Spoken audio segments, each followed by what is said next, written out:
Jim from Advanced Performance Shooting again. And this week I kind of wanted to talk about the complacent or complacency. And I think lots of times when we talk in the firearms realm about complacency, it always falls back to safety.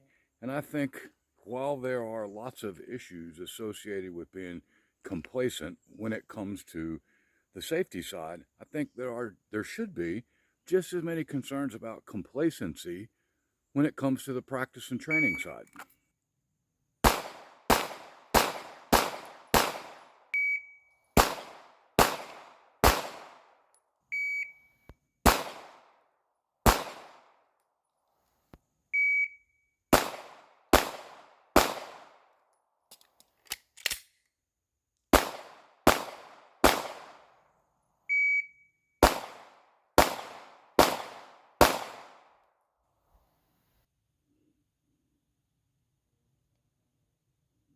So I think when we look at a drill like the Rangemaster Baseline Assessment Drill, great cold drill, great assessment tool as well. But we can't use that. We can't get complacent and use that as a mark to measure our own performance, especially our performance over time.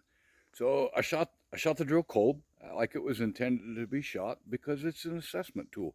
It's an assessment tool for class. Now, rather than that's my 100%. That was my cold 100%. Now I can go back in, practice that drill, pushing to get beyond what I was able to do in the cold portion of it.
So I factored 5 runs from the baseline assessment drill, and not wanting to be complacent, I averaged those 5 runs, and now I have a new personal assessment, both time and accuracy requirement, inside of the Rangemaster Baseline Assessment Drill.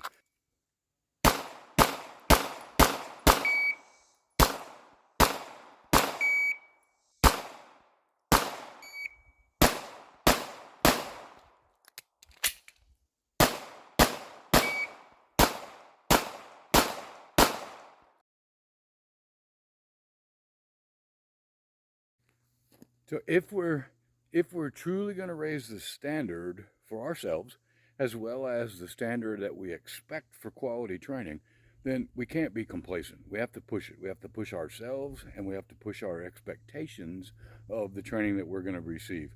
One of the ways, or one of the things that we always look at, are instructors who are complacent in their safety protocols. We see things and we're like, oh man, there's no way I'm going to that class. We should also be looking and see those that are complacent in what the information and their own skill set. I love the 2x2x2 drill from Handgun Combatives. 2 shots on a 3x5 card from concealment, 2 seconds at 21 feet. But I've decreased the target area. I put a 3x5 card, and then on top of that, centered as best I could, a business card.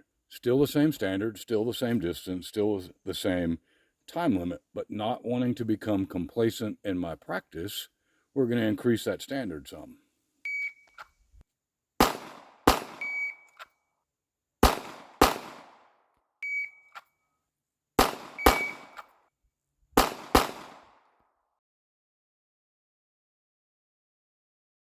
Can't pretend to understand the science involved with pushing yourself to your failure point, not being complacent in your practice and your training, but pushing yourself beyond what you thought was the standard, if you will, what you thought you were capable of. And I'm not talking about working at 110% or getting off into the uncontrolled area.